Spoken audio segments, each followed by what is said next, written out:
Welcome to That Voice Podcast. I'm your host, Sally Prosser. If you want to speak with style, sass, and soul so you can love your voice and land your message, you're in the right place. Let's hit it.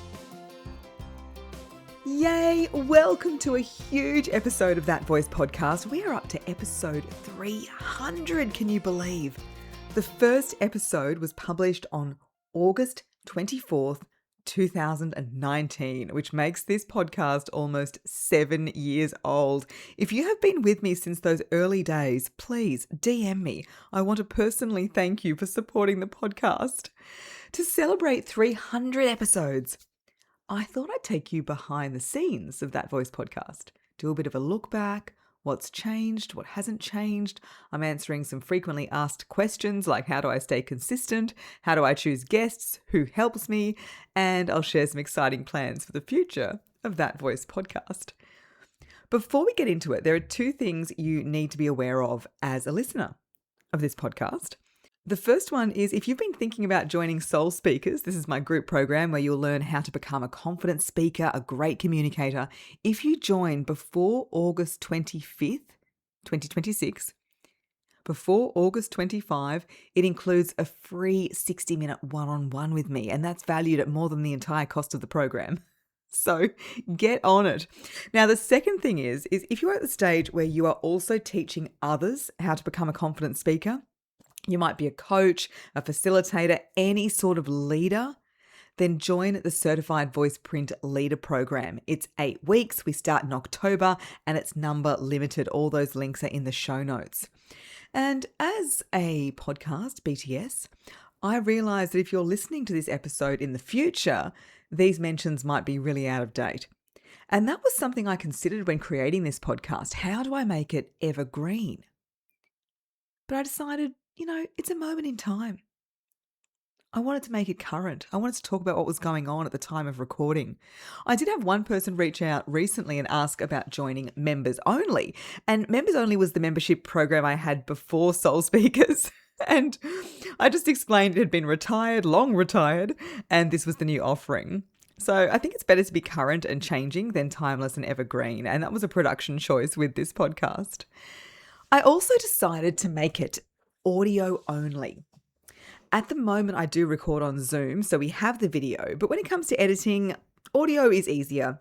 And for my solo eps, I can do them, late at the night, in the dark, in my pajamas. And that decision has been one of the main reasons I've been able to stay consistent with the podcast. Everyone makes their own choices about podcasting. In my experience, people who have paid for a studio or needed it to be properly filmed and they're not a large-scale production, it doesn't last for the long term. The more barriers you put in the way of podcasting, the lower chance you'll keep it for the long run. Once you add in, I have to be ready for camera, I have to be at a certain place at a certain time, you add in the cost of it. Yeah, podcasting isn't for everyone. If you only want the results and don't enjoy the process of creating a podcast, I wouldn't do it. People often say, how many leads does the podcast generate, or how does it fit into your marketing strategy? And there are some answers to those things. But first and foremost for me, this podcast is a creative project of mine. And I keep that front and center. You have to enjoy the process. I'm an auditory person, voice coach, surprise, surprise. I'm pretty nifty on the editing software, and I think that's because I used to be a TV journo and we had to do the basic edit of our stories. And in radio, of course, I was constantly clipping things up. I'll never forget early in my career in radio, I had to take the traffic report. So the traffic guy would call in and I would record it, and then I'd snip it up, put it into the bulletin, and my boss, when he was reading, he'd press the space bar, it would fire off the traffic and he'd say hello and talk about the roads. Now, when you're taking the recording, they do a countdown. 3, 2, and 1. And then they do the traffic report. And one day I forgot to snip out the countdown. And so my boss, Rob, was like, we're now to traffic. 3, 2, and 1. So people got a little countdown to their traffic that day. Oh, one of many little mistakes that you learn along the way. But the thing is, I've been using this kind of software for ages. In saying that, I'm going to be honest. How long does it take me to edit an episode? Now, solo episodes are a lot faster. I can get a solo ep out pretty quickly, and that's for two reasons. They're usually shorter, and I write a rough script, which means it can be a one-take wonder, an easy edit, and it's up. With a guest, now, depending on how long we chat for, how much they repeat themselves, it can take up to 4 or 5 hours to get a guest ep in the bag. I like to go through it, re-listen to all of it, and that is my choice. Again, creative project. Not everybody makes this choice. I was on Candace Harvey's podcast a few weeks ago. She's amazing. Follow her. And she said, look, I do the intro, we chat, it gets cut at the start, cut at the end, up it goes as is. I haven't got time to edit. And I appreciate that. I just run mine in a different way. It's a great example of if you want to do a podcast, you just take away all those barriers. They're going to stop you from doing it. A lot of podcasts, for example, start each episode with a little teaser from the guest, and I love that, but it added to the workflow for me. So I keep the intro, outro, and music the same. I just re-record the intro after our chat for the guest episodes and put a little swoosh in between the intro and the conversation that's pre-recorded. The intro and outro script has changed a few times over the 7 years. The artwork for the podcast has changed a few times. The music is the same since episode 1. I just love it. It's just kind of nostalgic these days.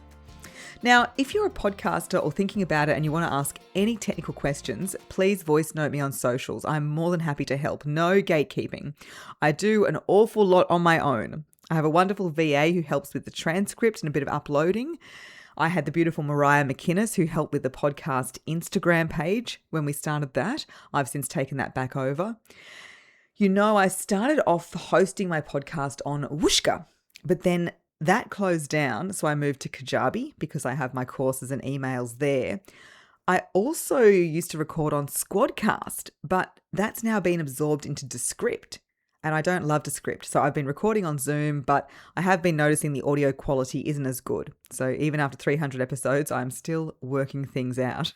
Now, if you're in the world of online business and podcasting, what I just said may have made sense. If you're not, that may have sounded like complete gobbledygook, but it gives you a bit of a glimpse into the engineering and the software and the things that happen behind the scenes to make podcasts go live. And it doesn't need to be complicated. You know, some of the best, biggest podcasts, I remember I was on one like a few years ago, and she just put the iPhone on my dining table between us, and that was how it was recorded. Not sure I'd recommend that, but that was enough. That was it. So if you are there going, oh, I need the right microphone and the right gear and the right this and the right that, just ask yourself, when are you preparing and when are you stalling? Because in my experience, most of the reasons people give me for not starting their podcast are really excuses because they just won't take action and do it. So do it, just record. Now, a lot of things have changed over the time in terms of the content of That Voice podcast too. So for a lot of the early episodes, I always asked my guest, could you do your job if you lost your voice? And I featured people from different professions about what their voice meant to them. Teachers, doctors, tour guides, pilots, that kind of thing. The podcast has now evolved more into a helpful resource for tips on how to use your voice. I mean, the podcasting landscape, for want of a less shop kind of phrase, has changed a lot. I remember when I first started, I would be reaching out to people. They'd be like, oh, what's a podcast and how does this work? Whereas now I'm just inundated with pitches, and we'll get to that a bit later. So one of the best things about having a podcast is you have a reason to reach out to people you want to connect with and meet. So if I see someone online doing amazing things, I jump into their DMs. Hello, you're amazing. I'd love to have you on my podcast. It is a much nicer invitation than just, hello, can I meet you for a virtual coffee? I love what you do. And the guests I've met have been amazing. So if for nothing else, if you are in business, use your podcast as a way to make connections and reach out to people that you want to reach out to. And this seems like a good time to shout out to a couple of the amazing That Voice podcast alumni who are particularly killing it First of all, Sade Zarai from episode 44, The 5 Inner Critics. She's now Dr. Sade Zarai. She's a global best-selling author. You would have seen her all over the place. She's even been on the Mel Robbins podcast. Absolute superstar. We had Piper Phillips in episode 187, How to Be a People Person and Network Like a Pro. And Piper is an amazing musician who has now released music on Spotify. She's amazing. I've had Annalise McCarthy on a couple of times, of course. She's run Australia's first female-led communication national tour. Awesome, killing it. Astrid Jorgensen from episode 148, The Healing Power of Pub Choir. She's been on national television multiple times, nominated for Young Australian of the Year, written a book that's gone global, amazing. And I'd like to acknowledge my first ever guest, Kendall Gilding, episode 2. It was called Take It From a Newsreader, Your Voice Matters. And Kendall is now running her own very successful business, emceeing, hosting, running communication courses. And she was the first person to back me when it was absolutely nothing. She said, yes, Sal, of course I'll be on your podcast. And she came over to my house because I wasn't all set up with the tech.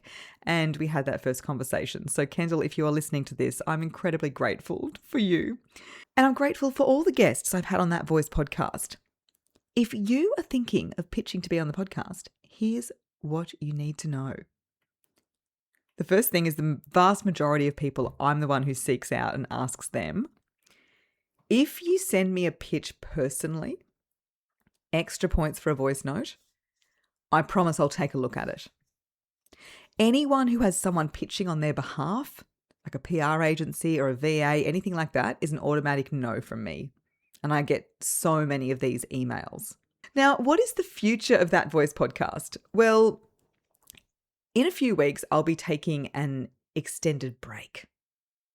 I have taken consistent 4-week breaks from episodes. That's been one of the reasons I've been able to stay consistent with the podcast by taking little 4-week holidays.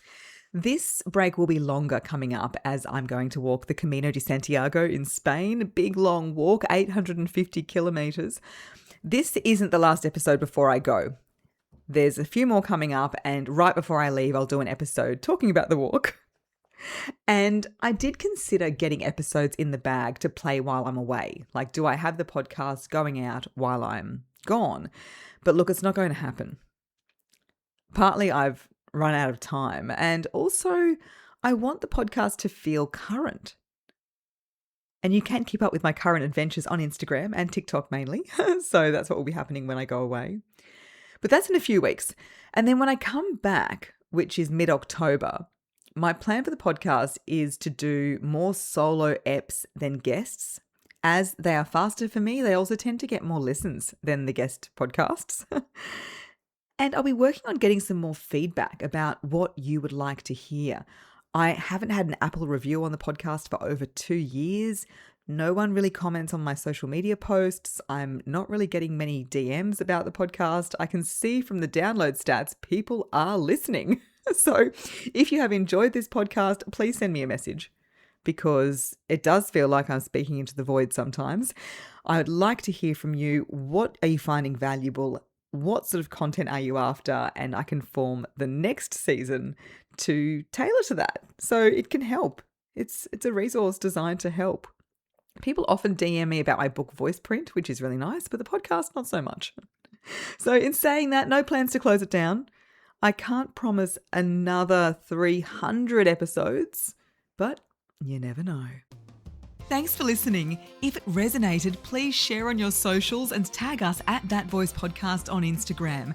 And for episode details, hot off the drop, straight to your inbox, leave your email at thatvoicepodcast.com.